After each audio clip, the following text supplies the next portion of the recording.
YouTube world back at it once again. Instant Classic 8. Not doing the quick hits this time. Not just doing thoughts, but an actual review of a pay-per-view. I watched this whole thing, so I definitely want to just give my whole thoughts on it. Talking about Extreme Rules, WWE Extreme Rules, which was from Chicago, Illinois. This show overall was pretty good. In fact, it might be great, just depending on how you looked at it. The first part of the show just kind of like, it was okay. And then pretty much like the middle to the end was just awesome. Let's go over the matches, though. It's opened up with Falls Count Anywhere match. Randy Orton versus Kane.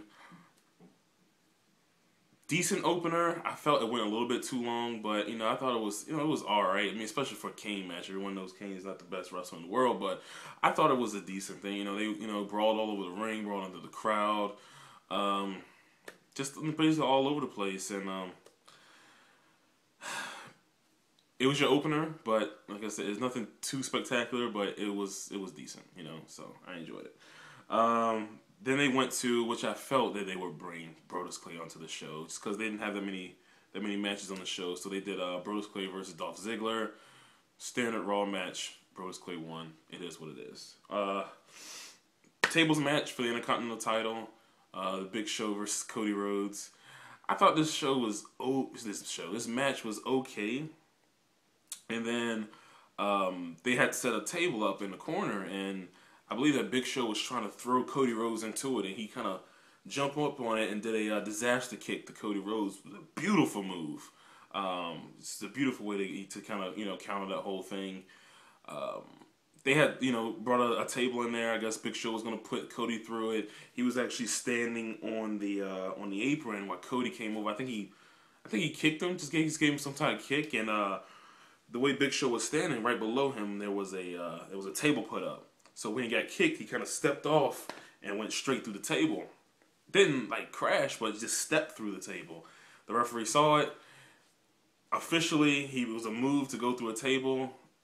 So Cody Rhodes ended up winning the Intercontinental Championship. I thought it was a clever way to end the match. I don't think we've ever seen anything like that. A lot of people kind of compared to TNA, which I guess you could, but when you don't do it every single show, it can happen and it'll be good like this. So I enjoyed the finish. I didn't have a problem with it. Then we went to the World Heavyweight Championship match. 2 out of 3 falls. Daniel Bryan versus Sheamus. I thought this match was awesome. This was the match I was hoping they'd have at WrestleMania. Of course, we didn't get it. We got 18 seconds, which Sheamus came out wearing an 18-second shirt. I don't know if that's going to be a legit thing, if they're going to start selling that, but 18-second shirt, I don't really care for it. Of course, Daniel Bryan, especially being in Chicago, was just completely over. Yes chants all over throughout the building. Like I said, this was a wrestling match. They just went back and forth. Just pretty much what you would expect these two to have for a match, especially with Bryan Danielson. Dragon's an amazing wrestler. He's going to go out there and have the best match that he can, and he did that tonight. The first fall, they were just going back and forth. Ended up with Daniel Bryan getting DQ'd. I think he was kicking Sheamus a little bit too much, but the ref was just like, okay, disqualified. So Sheamus got the first pinfall, or the first fall. After that, he just continued to just get on Sheamus, just beating him down, put on the yes lock, and Sheamus actually passed out from it. After that, the referees and the doctors were checking on Sheamus because he was passed out. Daniel Bryan's doing his yes chants, and everyone's going crazy for it. And right as Sheamus was to recover, Daniel Bryan went to him and got bro kicked in the face. 1, 2, 3. Sheamus is still the champion. Don't have a problem with that. It was a damn excellent match. Definitely go out of your way to see this because, man, like I said, this is the match I was hoping we got at WrestleMania. But hey, we got it on Extreme Rules. At least we got to see it. So definitely check that match out. Went on to, I guess, a little filler match. It was 2 jobbers that I don't really care. Aaron, Relic, and Jay Hatton. 2 dudes versus Ryback. Ryback came out there and squashed them. Who cares? It was no buys. Chicago Street Fight WWE Championship, CM Punk versus Chris Jericho. This started out okay, and then it definitely just picked up near the end. This was a really, really good match. I felt that this match was just on par, maybe slightly above their WrestleMania match. But I definitely enjoyed it. I mean, if you enjoyed a WrestleMania match, you'll love this match. Jericho, he brought out the beer in the middle of it, and I don't know, I just didn't feel it was right. CM Punk had his family, his mom and his sister in the front row. But this is like an old school street fight, you know. Plenty of weapons. The biggest spot of the night, of the night, Jericho was knocked out on the Spanish announce table, and CM Punk did the he did the flying elbow from the turnbuckle to the outside. He almost crashed and burned, but he pulled it off. Great sight. The finish came with CM Punk trying to give Jericho a GTS. Punk reversed it into a slingshot, which reversed into a go to sleep. He picks up the win. CM Punk is still champion. Can you believe that? He's still champion. That's crazy. I wouldn't have thought he would have been champion this long, but hey, it's working. Keep on going. Divas Championship was supposed to be Beth Phoenix going against Bella, whichever one it was. But Beth Phoenix, of course, got injured on Monday, and was trying to see, you know, they was like, you're going to have a mystery opponent, telling the Bella she's going to have a mystery opponent.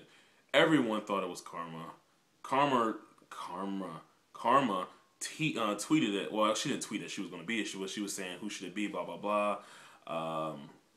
You know, Dirt Sheets was saying that was going to be her. She was trending on Twitter. Came time for the match, and out comes Layla.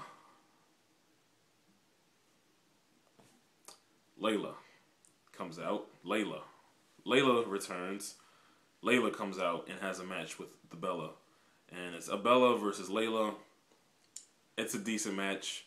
Layla looks like she's got a few moves in her arsenal now. A few moves, but it is whatever. She ends up winning the Divas Championship. It was the other Bella that she pinned, so they'll probably have some little mix-up where she'll have to forfeit, but whatever. And then the main event. Extreme Rules match. Brock Lesnar versus... John Cena. That's who it was. Brock Lesnar versus John Cena. This was crazy. I didn't see this happening at all. As soon as the match starts, Brock goes for a takedown. And starts ground and pound. Just taking Cena out. Starts hitting him with forearms and starts hitting him with elbows. And pretty much they all connected with Cena. And then next thing you know, Cena's busted open. 20 seconds into the match, Cena's open. Bleeding all over the place. You know, Brock's just doing ground and pound. And the referee's like kind of push him off. And of course he has the gloves on. Trainer comes in to kind of help stop the bleeding. Cena goes after Brock. Happens again. Boom, boom, boom. Just gets taken down. Bleeding all over the place. This was quite the sight, man. I mean, this was Cena just getting his ass kicked. I had never seen anything like this. It's all over the place. God, it was one spot where I don't really know what they were trying to do. This was like near the tail end of the match, but Cena was on the apron, and Brock, and they had steps in the ring. Brock just comes rushing across the ring, steps on it, and just flies at Cena. Cena goes down, and Brock just kind of tumbles over. I thought Brock had a broken leg. We didn't see the way he fell, but God, that did not look pretty. But Brock, he got back up and, you know, kept on working. And God, like I said, Cena was just getting destroyed. And then Cena started to make his comeback. Brock tried to do the whole running and jumping thing again, but Cena had a steel chain and just clocked Brock in the face. Brock was bleeding from the top of his head. They're both bleeding. There was ref bumps all over the place. Brock just knocking refs out. It was just a crazy scene. The finish came when Cena hoisted up Brock for the FU.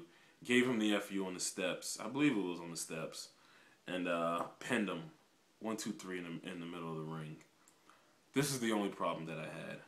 Brock is just fresh in the company. And then taking Cena out. And have Cena pin him right here. Why? After Brock did everything in this match to destroy Cena, everything was going the way it should have. It should have been Brock just killing Cena. Yeah, Cena can give us a little offense, but it should be Brock killing Cena, Brock winning, and Cena gets the pin. That's the only gripe that I had, honestly, about this whole show. But the match was crazy. The match was damn good. Awesome, in fact. So, I'm not going to complain too much. We'll see what they do. Cena cut this promo at the end of the show. He looks like he has... something's going on with his arm, because he wasn't moving it at all. Obviously, I mean, people are like, oh, they're taking him out for a movie. They've never done that before. Why would they do that now? So, he probably has a legit injury. We'll see what happens on Monday. But tonight was a really good pay-per-view. Extreme Rules was really, really fun. A great pay-per-view. Definitely check it out. Let me know what you think. Until then, I am Instant Classic Kate. Peace.